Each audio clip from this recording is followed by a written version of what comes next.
안녕하세요. 제 사연을 들어주시려고 찾아와 주신 여러분께 활기찬 마음으로 인사부터 드리도록 하겠습니다. 저는 지금 막장 같은 인생을 청산하고 새 출발을 하기 위해 마음을 다잡고 사는 아직 40이 되지 않은 신세대 여성입니다.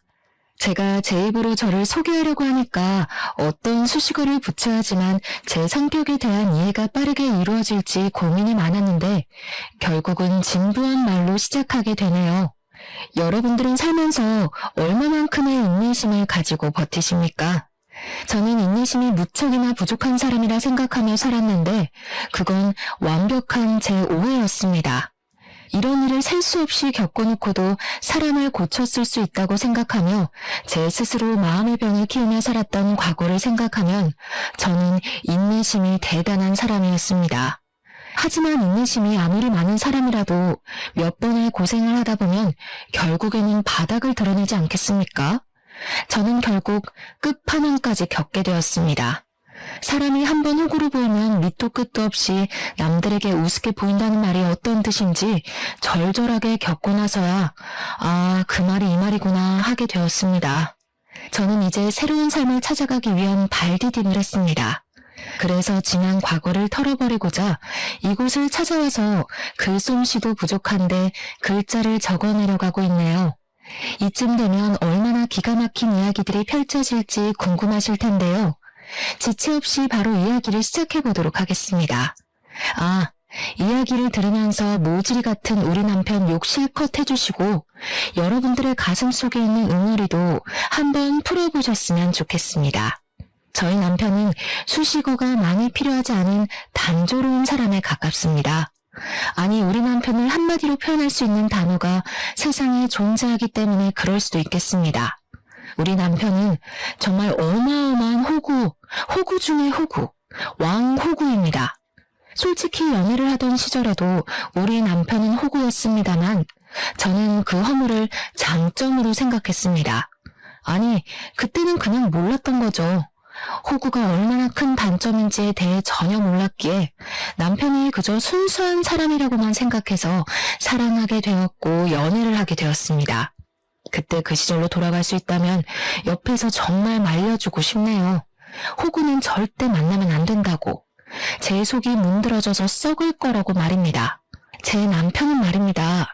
그냥 거절이라는 것을 잘 못하고 바보 같고 남들에게 뒤통수나 맞는 그런 모자란 사람이었던 것이었습니다. 회사에서도 혼자 모든 잡일을 떠안아서 야근을 하는 그런 멍청이요. 왜 그런 짓을 하냐고요? 거절을 못하니까. 남들이 부탁하면 예 알겠습니다 해서 그런 거예요. 저는 그런 남편에게 몇 번이나 거절을 하는 법을 알아야 한다고, 남들이 부탁하는 걸 단호하게 쳐낼 줄 알아야 한다고 말을 수도 없이 했지만 고쳐지지가 않았습니다. 보통은 이러면 도망을 가거나 이별을 고할지 모르겠지만 저는 제 자신을 너무나도 자만하고 말았습니다. 제가 이 남자를 변화시킬 수 있을 거라는 그런 생각을 하게 된 거죠. 솔직히 저는 제가 남편을 고칠 수 있을 거라고 생각했습니다. 우리 남편에게 가장 답이 없는 부분은 바로 고등학교 친구들이라는 새놈, 철수, 민수, 동수라는 수 3형제인데 진짜 쓰레기 중에 쓰레기인 놈들이었습니다. 우리 남편은 친구라고 부르는 사람들이지만 제 생각에 그들은 남편을 친구라고 생각하지 않는 것 같았습니다. 결혼식 전에는 전혀 느끼지 못하고 있었는데 결혼식 이후에 완전히 제 생각을 바꿔놓은 놈들이 바로 그 쓰레기 수 3형제였습니다. 결혼식 당일에 축의금을 셋이서 각각도 아니고 합쳐서 10만 원을 내고서는 자기들 여자친구까지 알뜰하게 불러서 뷔페를 박살내고 간 걸 시작으로 말입니다.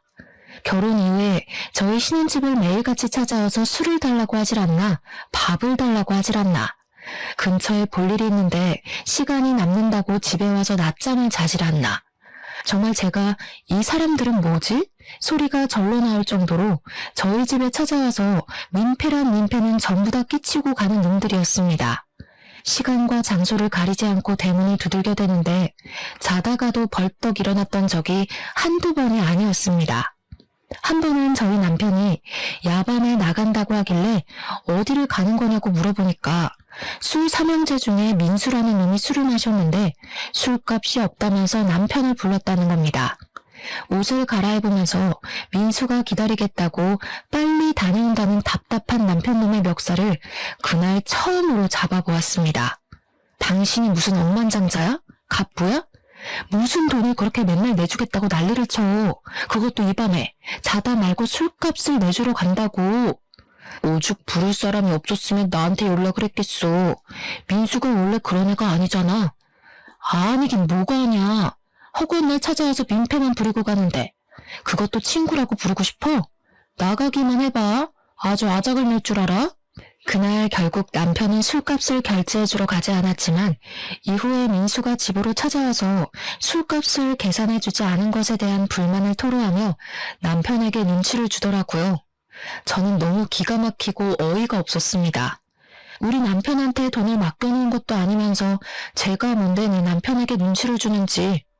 뿐만 아니라 집에 손님이 찾아왔는데 술상도 하나 내오지 않는 거냐면서 저를 마치 주막에 주무를 부리듯이 술상 가져오라고 눈치를 주는데 와 진짜 술병으로 머리 한 대 찝고 싶다는 생각이 절로 들더라고요. 저한테 술상으로 마시는 안주 없냐면서 고기나 닭볶음탕 같은 거를 만들어 오라고 하더라고요. 웬만해서는 참아주려고 했지만 저에게 과한 것을 요구하는 그 인간에게 제가 뭐 예쁘다고 술상까지 내오겠습니까? 철수라는 놈은 만나기만 하면 자기한테 좋은 물건이 들어왔다면서 하나 장만하라고 남편을 꼬시는 다단계의 영업사원이었습니다. 동수는 말하기도 싫은 완전 생 양아치 중의 양아치였고요. 오갈 곳이 없다면서 갑자기 우리 집에 찾아와서는 하루만 자고 가겠다는데 남편은 이부자리 펴주더라고요. 오죽하면 그 셋이 전부 저희 집에 모여서 미친 듯이 술을 먹고 고성방가를 지를 때 제가 분위기를 싹 깨트리며 말까지 했습니다.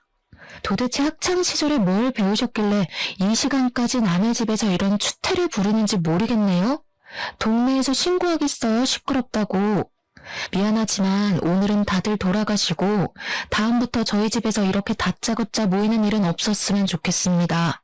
남편을 째려보면서 이야기를 하니까 남편이 머쓱하게 웃으면서 저를 말리는 게 아니겠습니까?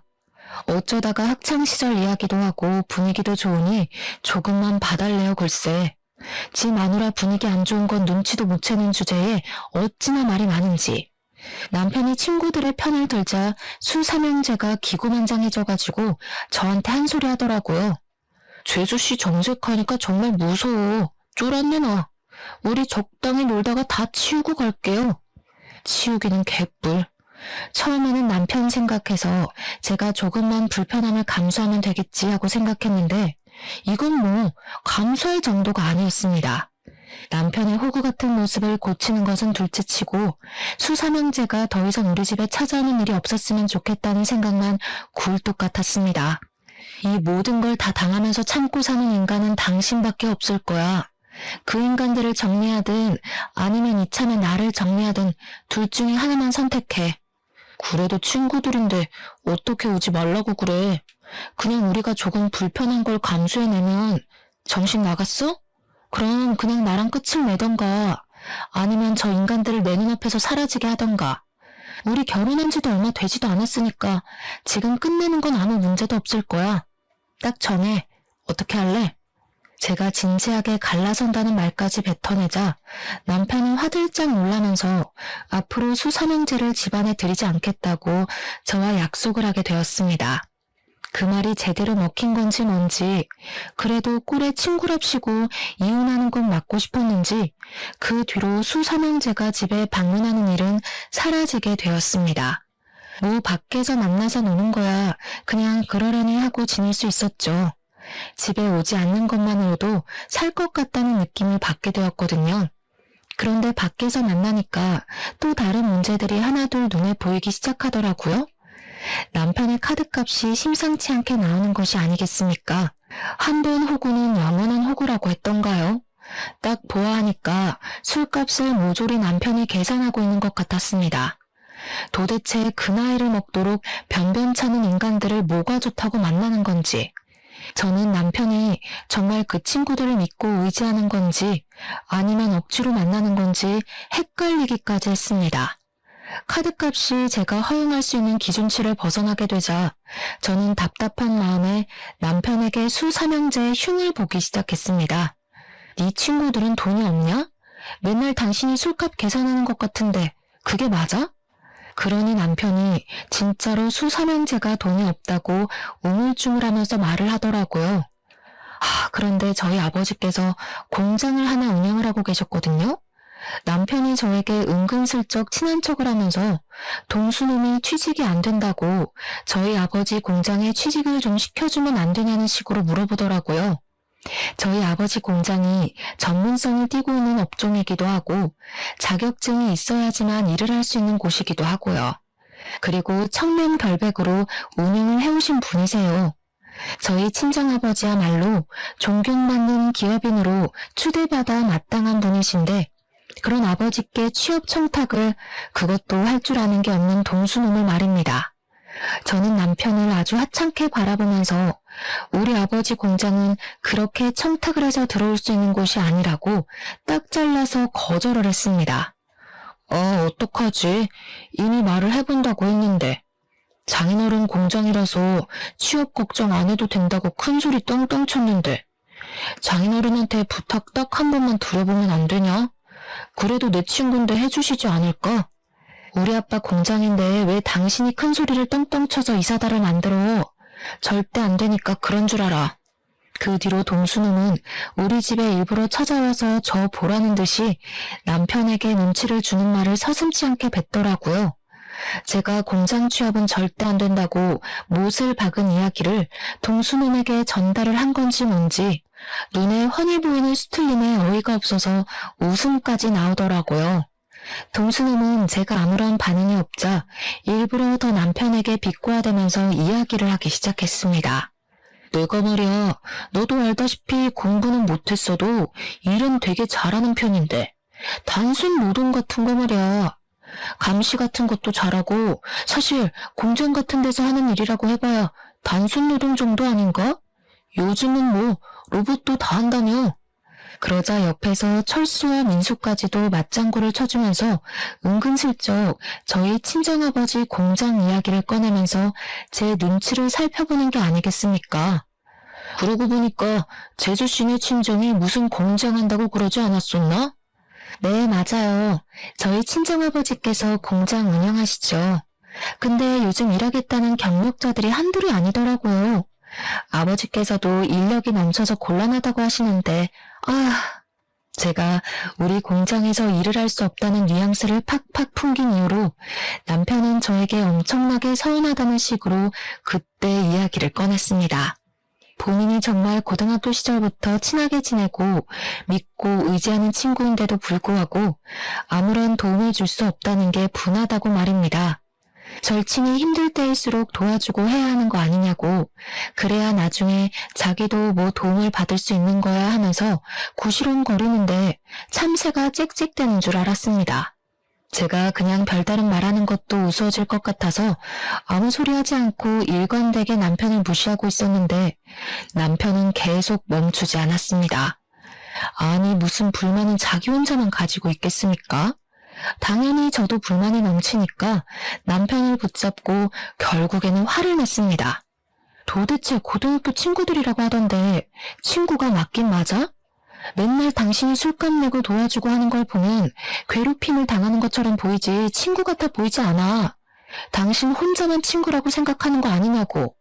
그랬더니 콧김을 뿜어대면서 지금 자기와 친구들을 무시한 거라면서 저에게 본인은 작은 방에서 자겠다고 안방에서 같이 자는 걸 거부하기 시작했습니다. 저는 각방 선언을 하는 남편에게 어이가 없어서 그래, 그럼 그냥 각방 쓰자 하고 선언을 했습니다. 각방을 쓰게 된 지 6개월이 지나자 남편과 제 사이에서의 대화는 점점 사라지게 되었고 시댁에서는 저에게 왜 아이가 들어서지 않는지에 대해 궁금해하기 시작했습니다. 제가 굳이 남편이 각방을 쓰자고 한 것에 대해 변명을 해주고 숨겨야 할 필요가 있겠습니까? 그냥 시모에게 말을 해버렸습니다. 남편이 각방을 쓰자고 해서 지금 따로 자고 있다고 하니까 남편이 화들짝 놀라면서 저를 있는 힘껏 째려보는 게 아니겠습니까? 도대체 자기가 그렇게 째려보면 뭐 어쩐다고 무섭기라도 할 줄 알고 그러는 건지. 각방을 쓴다니 그게 무슨 말이야? 너네 싸웠니? 저는 이때다 싶어서 그동안 남편이 호구짓을 하고 다닌 것과 저에게 동수의 공장 취업 청탁을 한 짓에 대해 낱낱이 고했습니다.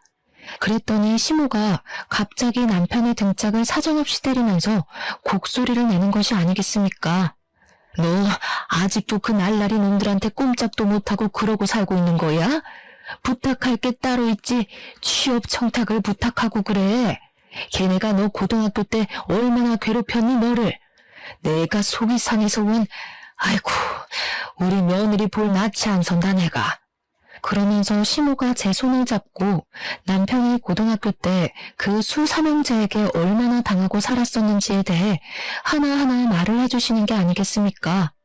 남편이 쪽이 팔린 건지 시모에게 그만하라고 소리를 치는데 저는 사건의 모든 것이 궁금해서 시모에게 계속 이야기를 해달라고 했고 상상을 초월하는 이야기를 전해 들었습니다. 그러니까 소위 요즘 말하는 학교 폭력에 관한 이야기들처럼 남편이 수삼형제에게 고등학교를 다니는 내내 괴롭힘을 당하면서 살았다는 것이었습니다.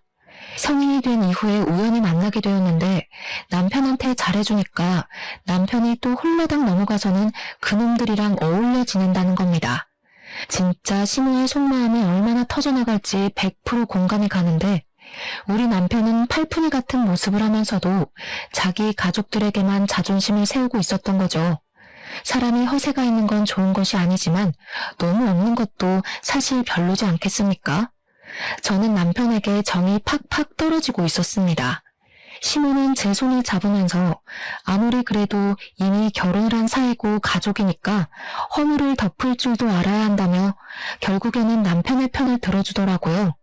각방 쓰는 걸 멈추고 부부 사이가 좋아지려면 아이를 하루빨리 가지는 것도 방법이라고 하면서 저를 설득하기 시작했습니다. 하지만 이미 저희 부부 두 사람 사이에는 돌이킬 수 없는 골이 존재하고 있었는데 그렇게 쉽게 모든 것이 해결되겠습니까? 그러던 남편이 어느 날 갑자기 저와 상의도 없이 갑자기 직장을 이직하겠다는 허튼 소리를 짓거리더라고요. 제가 어이가 없어서 남편에게 그게 무슨 말도 안 되는 소리냐, 지금 다니는 직장이 탄탄한데 굳이 다른 직장으로 이직을 해야 할 이유가 있냐고 말렸습니다. 그랬더니 이직을 하려는 회사가 미래 전망이 좋은 회사고 자기에게 승진도 보장이 되어 있다고 말을 하는 게 아니겠습니까? 세상에 어느 회사가 승진을 보장해준다는 건지 말이 안 된다고 생각해서 지금 다니는 회사나 잘 다니라고 했더니 자기가 하고 싶은 대로 하면서 살고 싶다는 겁니다.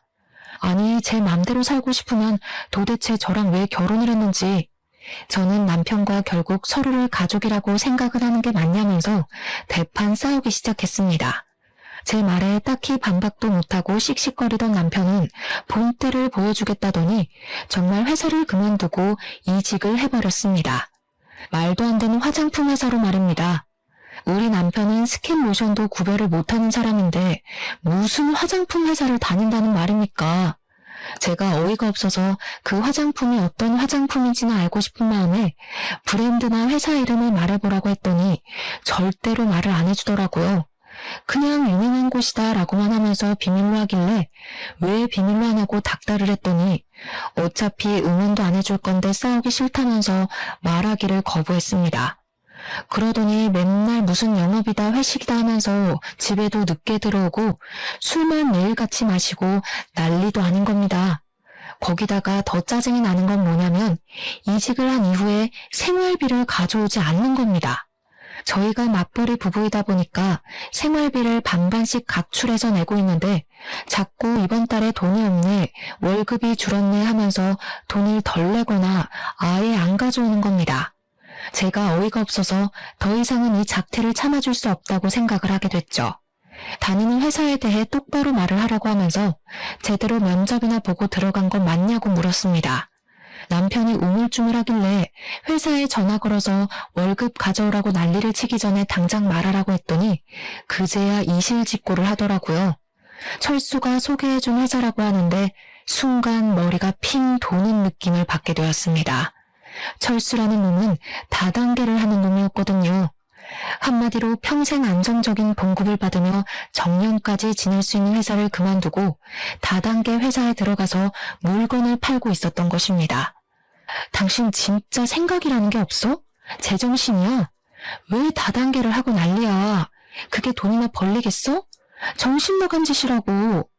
철수가 한 달에 얼마를 버는지 알아? 나도 철수처럼 다이아몬드 등급에만 들어서면 몇 천만 원 버는 건 아주 껌이라고. 그때 돼서 돈 달라고 빌지나 마. 진짜 이놈이랑 어떻게 더 같이 살아야 하나 막막했는데 더 막막한 것은 집에 가져다 준 그 생활비 몇 푼도 철수한테 빌려서 저에게 준 돈이었다는 겁니다. 다단계 구조상 고정급이라는 게 없이 물건을 판매한 만큼 수익이 떨어지는데 이 인간이 스킨모션조차 구별을 못하는데 화장품을 어디서 누구에게 팔겠습니까? 그러니까 철수한테 어쩔 수 없이 돈을 빌려서 저에게 생활비를 주고 있었던 것입니다. 철수가 저에게 돈 갚으라고 하면서 연락이와 모든 것을 알게 된 것입니다. 저는 그런 철수에게 엄청나게 따져 물었죠. 지금 누구를 꼬셔다가 다단계에 집어넣고는 큰 소리를 치고 있는 거냐고요. 당연히 여기서 끝이었다면 참으로 좋았을 텐데 우리 남편은 친정에 연락을 해서 친정 부모님을 비롯해 저희 친척들에게까지 화장품을 팔아치웠더라고요. 그렇게 푼돈을 벌어서 대부분은 남편 상의자로 있는 철수에게 이익이 다 들어가고 그러면 철수는 인심 쓰듯 남편에게 돈을 빌려주고 저에게 갚으라고 한 거고요. 계속 메비우스의 띠처럼 돌아가고 있었던 것입니다. 당연히 저는 이혼을 해야겠다고 결심까지 하게 되었습니다. 상품이 구려도 엄청 구린 건지 우리 부모님부터 친척들까지 이 상품을 못 쓰겠다고 환불을 해달라는 지경까지 가더라고요. 남편은 뻔뻔하게 해결할 생각도 없는지 개봉해서 환불이 안 된다는 말만 하고 있었습니다. 저한테 제 친구들은 화장품 많이 쓰지 않냐고 친구들 소개 좀 시켜달라는 소리까지 해대는데 정이 떨어지니까 아주 꼴도 보기 싫어지더라고요. 결국 물건을 제대로 팔지도 못하고 빚만 잔뜩 떠안게 된 남편은 3개월 만에 다단계를 때려치우고 완벽한 백수로 돌아오게 되었습니다. 차라리 집에서 허튼 짓 안 하고 직장이나 알아보는 게 낫겠다 싶을 정도였죠. 그런데 이 남편놈이 이번에는 무슨 자격증을 따고 싶다면서 공부를 하겠다는 게 아니겠습니까? 요즘은 자격증 시대라면서 잘하는 게 있어야 취직도 잘하고 돈도 많이 벌 수 있는 거라고 공부를 하겠다는데 웬일로 바른 말을 하나 싶었습니다. 그래서 공부 한번 해봐라 했더니 남편이 스터디 그룹을 알아봤다며 거기에서 같이 공부를 하면서 정보도 얻고 취업까지 해보겠다고 다짐을 했습니다.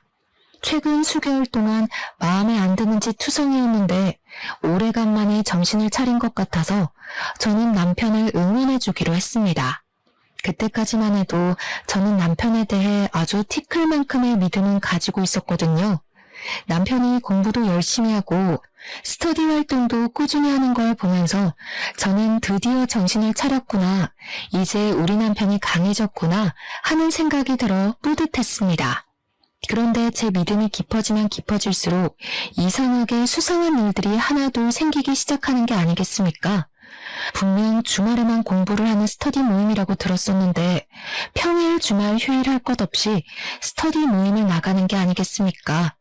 거기다가 더 수상했던 것은 야밤에 통화를 한다고 밖으로 나가지를 않나 휴대폰에 생전 걸어두지 않던 비밀번호까지 걸어두었더라고요. 저는 남편의 수상쩍은 행동에 요즘 무슨 짓을 하고 다니는 거냐고 물어보았는데 자기가 하면 뭘 하겠냐고 발뺌을 하더라고요. 그냥 스터디를 하는 사람들이 나이가 조금 어린 친구들도 있고 해서 자기한테 고민 상담을 많이 한다고 하더라고요. 제가 순순히 남편의 그 말을 믿어줄 리가 있겠습니까? 우리 남편이 정말 거짓말을 더럽게 못하는 사람이거든요. 그러니까 남들의 부탁도 거절을 잘 못하는 거고요. 남편이 거짓말을 할 때마다 입이 마르는지 혀를 내밀어 침을 발라대는데 스터디 이야기만 나오면 시선을 어디다 둬야 하는지도 모르고 입술에 침을 계속 바르더라고요. 딱 봐도 거짓말을 치는구나, 나에게 숨기는 게 있는구나 하는 마음이 들었는데 제가 그 부분을 파내지 않으면 안 되지 않겠습니까? 저는 남편이 자는 사이에 휴대폰 지문인식을 통해서 휴대폰 잠금 화면을 푸는 데 성공을 했고 열어서는 안 되는 판도라의 상자를 열어버렸습니다. 정말 그 밤에 소리를 지를 수도 없고 분노에 부들부들 떨면서 남편의 모든 메신저를 확인하고 저는 정말 경악에 휩싸이게 되었습니다. 휴대폰에 잠금을 해놓을 수밖에 없었던 이유가 있더군요. 바로 남편이 저 몰래 바람을 피우고 있었던 것이었습니다. 알고 보니 스터디에 간다던 남편은 아예 스터디 활동이라는 것을 시작한 적도 없었고 웬 처음 보는 단톡방에 들어가서 다른 여자와 바람을 피우고 있었던 겁니다. 그 단톡방이 말입니다. 스터디를 가장한 유부 남녀들의 은밀한 모임이었던 것이었습니다. 한마디로 남편의 상간녀 또한 유부녀라는 소리였습니다.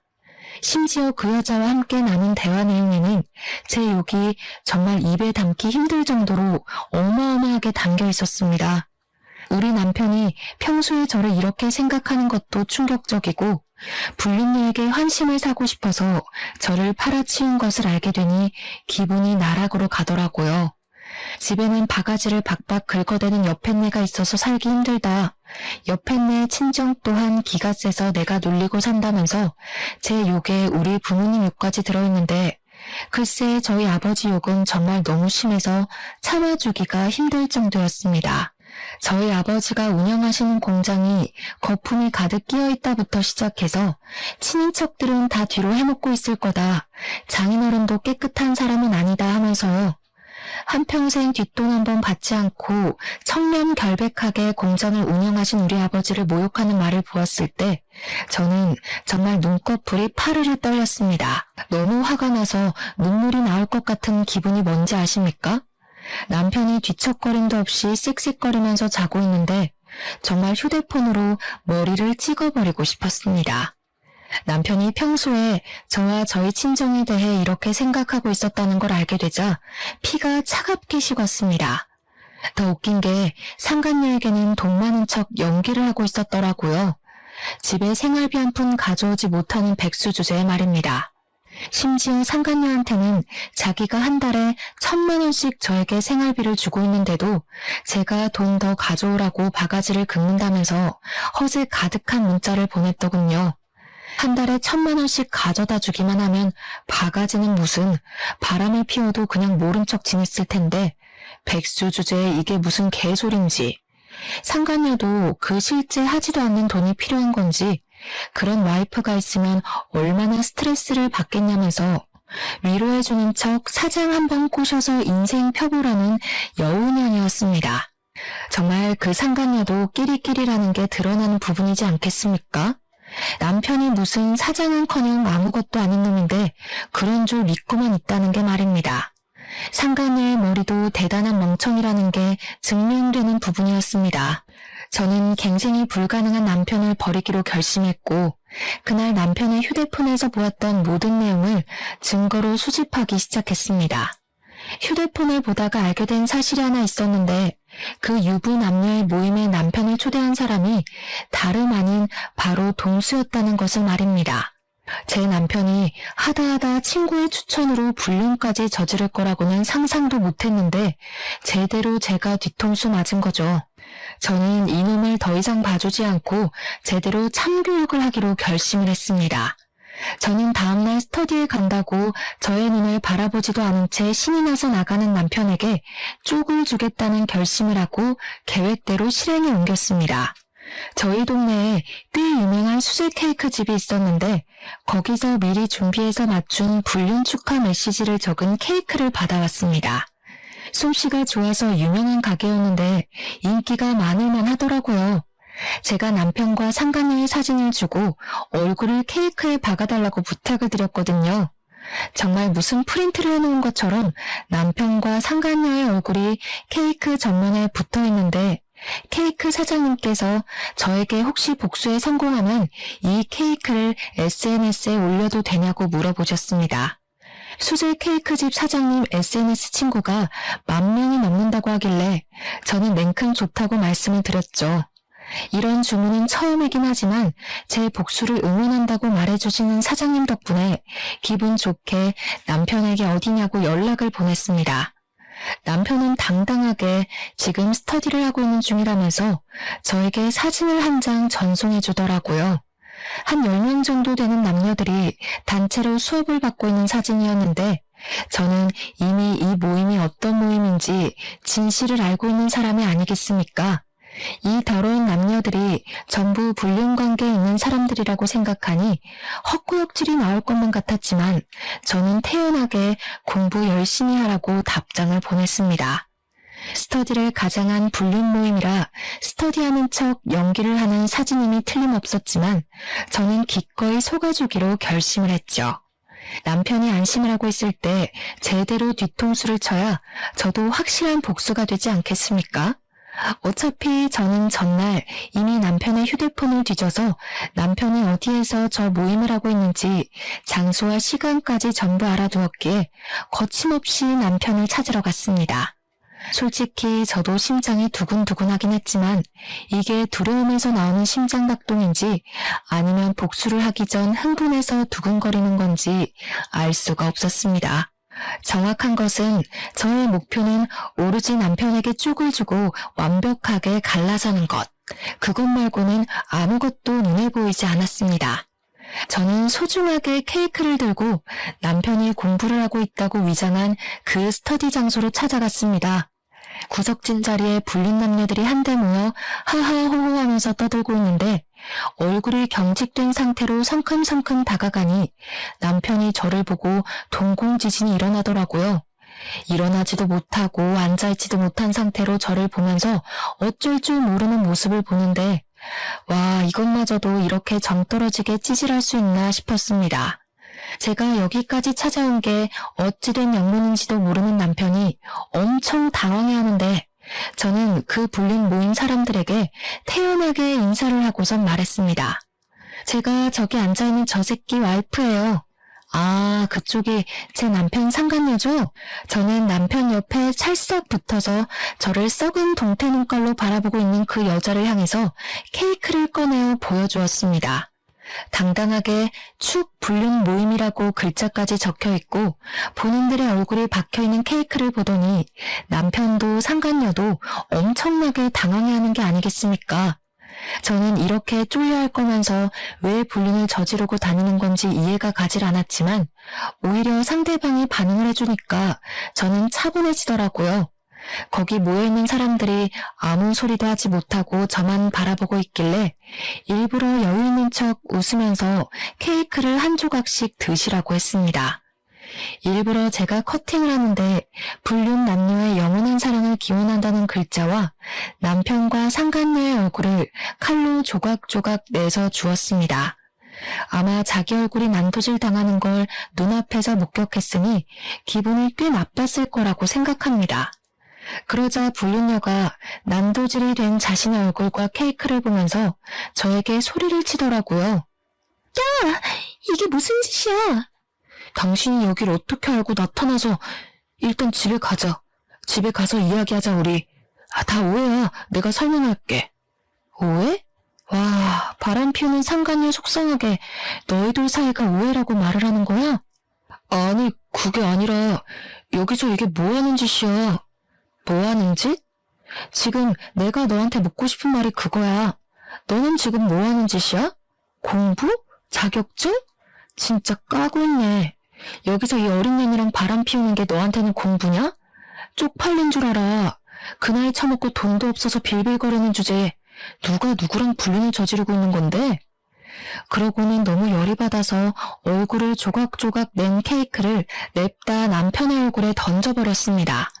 제가 워낙 불륜이라는 말을 큰 소리로 뱉기도 했고 케이크까지 던지니까 카페에 있던 사람들이 순식간에 조용해지고 다들 제가 있는 테이블을 바라보고 있었습니다.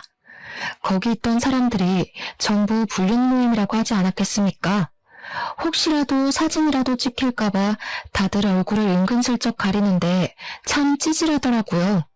순간 상간녀가 황급히 자리를 박차고 나가려는데 제가 순순히 곱게 보내주면 성을 갈아야 하지 않겠습니까? 바로 머리끄덩이를 잡아챘습니다. 여기 있는 놈들 다 유부녀 유부남인 거 내가 모를 줄 알아? 야, 너도 유부녀잖아. 너네 남편 어디 있어? 네 남편도 너 이 짓거리 하는 거 알아? 이 남자가 네 인생 책임져 줄 것 같지?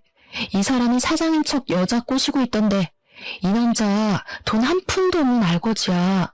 너한테 월 수입도 거짓말한 거라고 이 멍청한 년아. 이 남자가 그렇게 가지고 싶으면 가져. 제발 내 옆에서 데려가 달라고. 무슨 소리예요? 매달 1,000만 원씩 생활비 받고 있다면서. 1,000만 원? 지나가던 개가 없겠다. 화장품 하는 다단계 직원이 뭐가 좋다고 들이대냐? 아, 그리고 너네 남편한테 내가 연락해도 되냐? 둘이 정정당당하게 결혼하면 되잖아. 너무 잘 맞는데? 한 명은 남자 등쳐먹는 성형 중독녀애, 한 명은 화장품 다단계 직원. 둘이 너무 잘 어울린다. 둘이 꼭 결혼까지 했으면 좋겠네. 분에 이기지 못하고 머리끄덩이를 잡고 이리저리 휘두르고 있는데 이게 얼마나 재미난 구경거리겠습니까? 카페에 있던 손님이고 아르바이트생이고 할 거 없이 하나도 휴대폰을 꺼내더라고요. 사람들이 조용히 촬영을 하는 걸 보자마자 차라리 잘 됐다 싶었죠. 저야 초범이니 벌금을 맞아봐야 얼마 안 나올 거고 이 영상은 영원히 인터넷에 박제가 될 테니까요.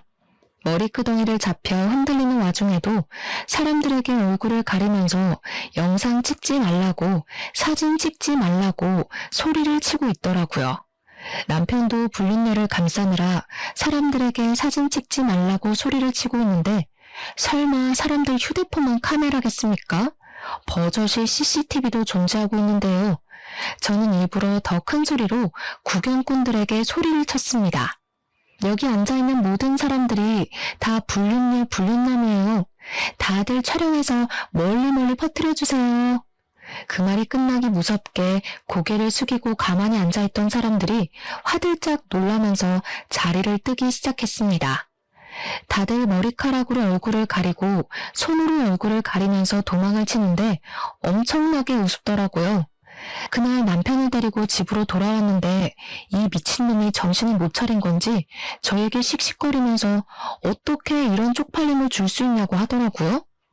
저는 생크림이 그대로 묻어있는 남편의 뺨을 2번이나 세게 때리고는 지금 누가 누구한테 쪽팔림을 준 건지 아냐고 따져 물었습니다. 나 너처럼 드세고 귀여운 맛이 없는 여자랑은 더 이상 못 살겠어.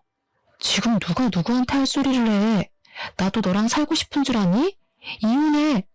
남편이 그 길로 짐을 싸서 시댁으로 갔는데 시모가 저를 시댁으로 부르는 것이 아니겠습니까? 제가 뭐 피할 이유가 있나요? 시댁에 갔더니 남편을 왜 쫓아냈냐고 무슨 일이냐고 걱정스럽게 물어보시는데 보아하니 자기가 지은 죄가 있어서 말을 못한 것 같더라고요. 시모가 저에게 무슨 일이냐고 물어보는데 남편이 식겁을 해가지고 굳이 여기까지 왜 불렀냐고 너는 오란다고 오냐고 화를 버럭 내더라고요. 저는 막 웃었죠. 남편이 불륜녀와 저지른 불륜의 증거들을 싹 프린트해뒀었는데 이때다 싶어서 시부모님 손에 딱 쥐어드렸습니다. 시모가 한참을 그 프린트물을 보더니 바들바들 떨면서 남편을 향해 소리를 치셨습니다. 네 놈이 드디어 정신 나갔구나. 바람을 피웠어? 아니 그거 다 오해라니까. 엄마는 내 편 들어줘야지. 편들기는 개뿔. 아주 당당하게 만나고 있던데요. 둘이 무슨 공부하는 걸 빌미 삼아서 연애질을 하고 있더라고요. 그 모임도 공부 모임이 아니라 불륜하는 인간들끼리 만든 모임이었고요. 제가 오늘 카페에서 쪽을 줬으니까 아마 인터넷에 올라오지 않을까 싶은데 휴대폰으로 확인해 보세요. 그랬더니 시부모도 남편도 휴대폰을 열더니 이것저것 검색을 하는 게 아니겠습니까? 아, 어머님, 그리고 제가 말씀드렸죠? 그 3명이 남편 인생 망하게 만들 거라고요. 여기 불륜 모임을 누가 소개해준 줄 아세요? 동수가 초대했어요. 동수가 아주 친구 인생 제대로 망치고 싶었는지 바람 피우라고 등 떠민 거라니까요. 그러게 제가 그 3명이랑 멀리하라고 할 때 남편 정신 차리고 영 끊으면 이런 일까진 안 일어났겠다. 그렇죠? 하여튼 저는 이혼의 소송까지 모조리 할 준비가 되어 있으니까 그렇게들 하세요. 그 말을 끝으로 시댁에서 미련 없이 나왔는데 등 뒤에서 시모가 막 물건을 집어던지면서 남편에게 화를 내는 소리가 나더라고요. 예전에 시모가 젊었을 때 시모 몰래 바람을 피웠던 적이 있었는데 시모가 그 뒤로 바람 피우는 놈이라고 하면 아주 기겁을 하고 싫어했다더라고요. 그래서 시모가 큰 소리를 내면서 남편에게 자기 아비한테 배운 게 그거밖에 없냐고 나가 죽으라고 남편을 향해 발길질을 하고 계시더라고요.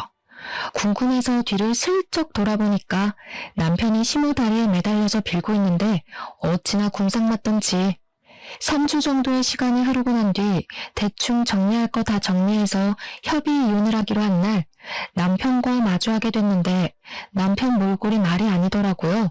살도 쭉 빠져가지고. 얼굴이 정말 죽을 상이 되어서는 저를 보자마자 눈물을 줄줄 흘리는 게 아니겠습니까? 갑자기 제 발 앞에 무릎을 꿇으면서 자기가 잘못했다고 이혼 안 하면 안 되냐고 하는데 뭘 잘못 처먹었나 싶었습니다. 저는 나름 그놈의 사정이 궁금해서 무슨 일이냐고 물어보았습니다. 철수도한테 내용 증명이 도착하는 바람에 우리 부모님이 빚이 있다는 사실까지 알아버렸어. 엄마가 나를 얼마나 팼는지 오갈 곳도 없고 집에서는 하루 종일 눈치만 보이고 취직도 안 되고 돈 벌어서 알아서 갚으라고 해서 나 지금 막노동 뛰고 있어. 내가 다시 취직해서 안정적으로 돈 벌어올 테니까 한 번만 봐주면 안 될까? 불린 노랑도 다 정리했어. 진짜 한 번만 용서해줘. 내가 2번 다시는 이런 일로 당신 실망시키지 않을게. 그래, 앞으로 정신 똑바로 차리면서 살았으면 좋겠고, 하지만 이혼은 절대로 못 눌러줘. 법원 앞에서 엉엉 소리를 내면서 울고불고 하는데 법원을 지나가는 사람마다 남편 꼴을 보고 혀를 끌끌 차더라고요. 남편이 잘못했나 보네. 그러니까 이혼을 당하지 하며 한 소리씩 하시면서요. 협의 이혼을 하는 그날까지 또 통쾌한 일이 하나 더 있었는데 그날 찍힌 동영상이 동네 맘카페에 싹 풀리면서 남편은 또 한 번 인생의 타격을 받게 되었습니다. 정말 각종 커뮤니티 사이트마다 케이크 불륜남으로 박제가 되면서 길 가다가 사람들이 알아볼까봐 고개도 숙이고 다니고 완전 페인처럼 산다고 하더라고요. 시부모는 저에게 미안하다고 장문의 메시지를 보내시곤 했지만 저는 그냥 읽고 씹어버렸습니다. 사람들은 말입니다. 자기 분수에 맞게 어울려 살아야 한다고 생각을 합니다. 그리고 친구 따라 강남 간다는 말처럼 친구도 제대로 골라서 사귀어야 하고요. 그냥 한순간의 실수로 바람만 피웠으면 저에게나 나쁜 놈이지 않겠습니까? 도대체 다단계는 왜 해가지고 이도 저도 아닌 놈이 되는지 모르겠습니다. 저는 이혼을 한 이후에 아주 행복한 솔로 라이프를 즐기면서 살고 있는 중이랍니다. 아직 제 나이가 40도 되지 않았으니까요. 이 남자 저 남자 만날 남자 하나 없겠냐 하는 마음을 먹고 편하게 살고 있는 중입니다. 전 남편이랑 살던 집 정리해서 나온 돈으로 혼자 살만한 투룸을 얻었고요. 위자료까지 싹 받아 챙긴 돈으로 노후 자금을 마련해두니 너무나도 편하더라고요. 이래서 잘릴까 당장 생활비 부족할까 신경을 안 써도 되고요. 오죽하면 늘 명치가 답답하고 아팠었는데 싹 내려갔지 뭐예요? 생각을 해봤는데 굳이 안 될 것 같은 놈 질질 끌고 갈 필요가 없더라고요. 제 인생 당당하게 저 혼자 즐겨보려고 노력하며 남은 인생 누구보다 멋들어지게 살겠습니다. 감사합니다.